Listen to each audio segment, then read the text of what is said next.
Assalamualaikum warahmatullahi wabarakatuh. Perkenalkan, nama saya adalah Septi Wihandayani SPD.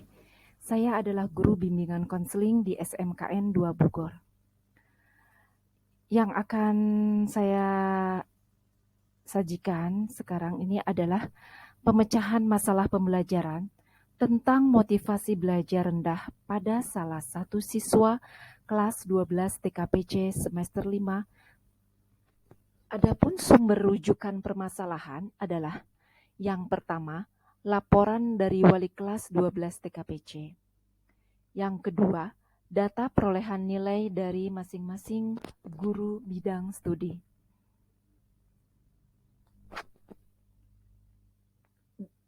Setelah dilihat akar permasalahan, yaitu yang pertama, apa penyebab siswa tidak semangat atau kurang motivasi pada beberapa bidang studi?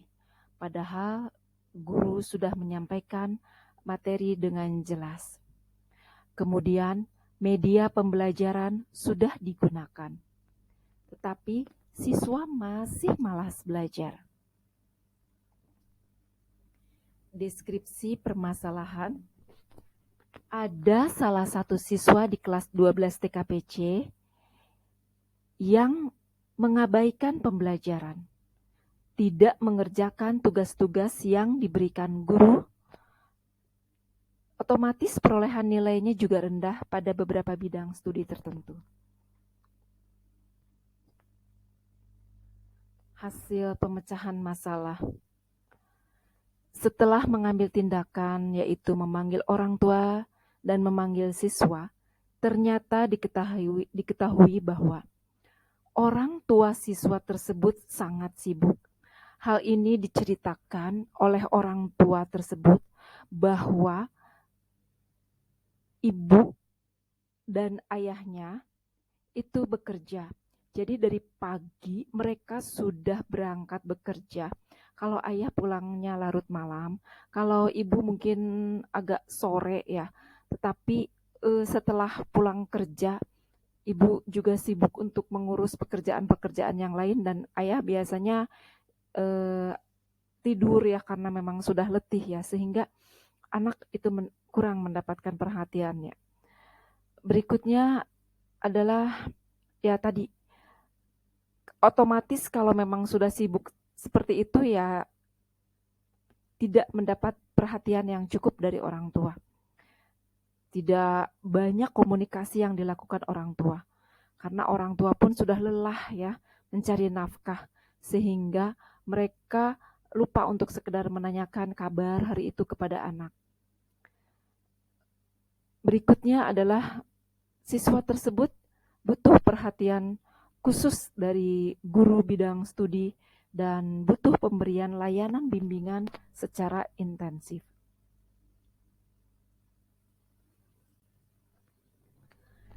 Alternatif solusinya adalah yang pertama, guru bimbingan konseling biasanya memanggil siswa yang bersangkutan untuk berkomunikasi.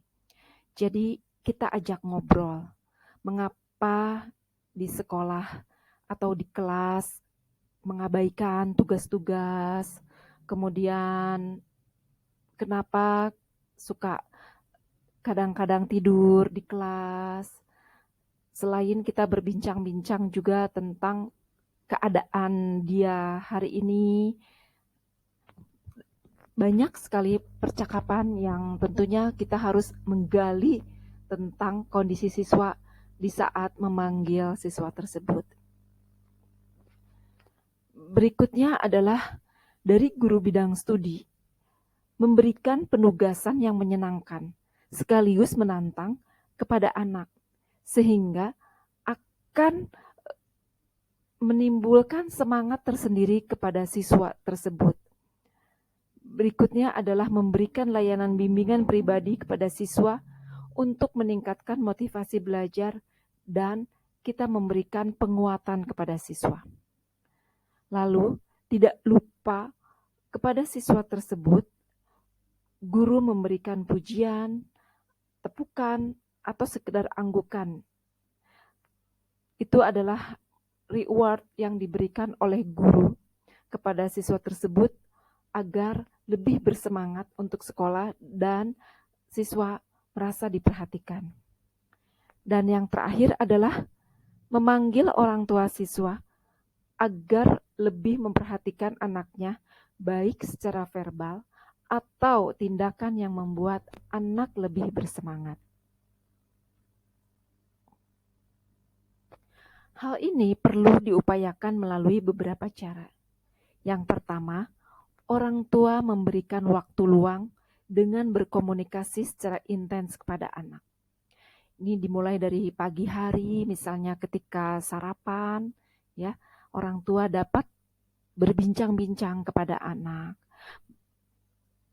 Bagaimana persiapannya, buku-bukunya, apa yang harus dipersiapkan, kemudian juga apakah ada yang tertinggal untuk ngecek lagi di dalam tasnya, mungkin ada yang ketinggalan.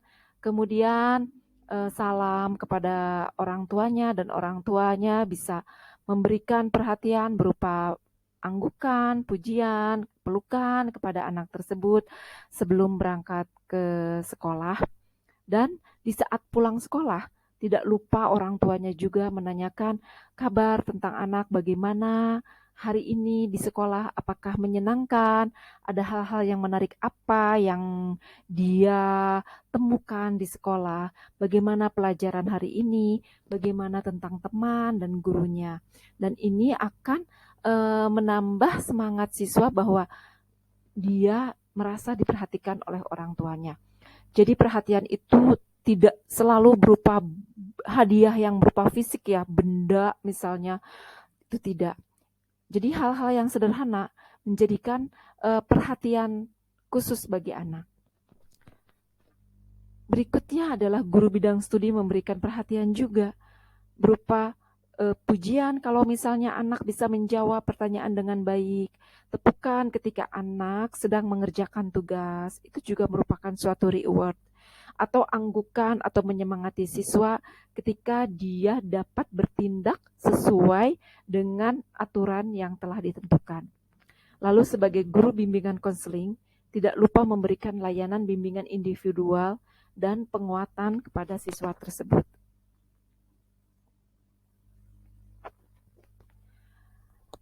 Setelah melakukan upaya-upaya seperti memanggil siswa, kemudian memberikan bimbingan, memberikan penguatan kepada siswa, menggali latar belakang orang tua, dan bekerja sama berkoordinasi dengan guru yang bersangkutan untuk memberikan rewards kepada siswa. Jadi upaya yang telah dilakukan secara maksimal, alhamdulillah ternyata membuahkan hasil, yaitu siswa kelas 12 TKPC tersebut mampu meningkatkan motivasi belajar dan membantu siswa lebih bersemangat dalam menyelesaikan tugas dengan baik. Nah, ini bisa dilihat dari perolehan nilai yang semakin meningkat ketika kita cek kepada guru-guru bidang studi dan ketika kita berkoordinasi dengan wali kelas dengan melihat langsung perolehan nilai yang didapat dari siswa tersebut. Hal ini menunjukkan ada peningkatan motivasi belajar dengan baik. Demikian pemecahan masalah pada motivasi belajar siswa. Semoga bermanfaat. Wassalamualaikum warahmatullahi wabarakatuh.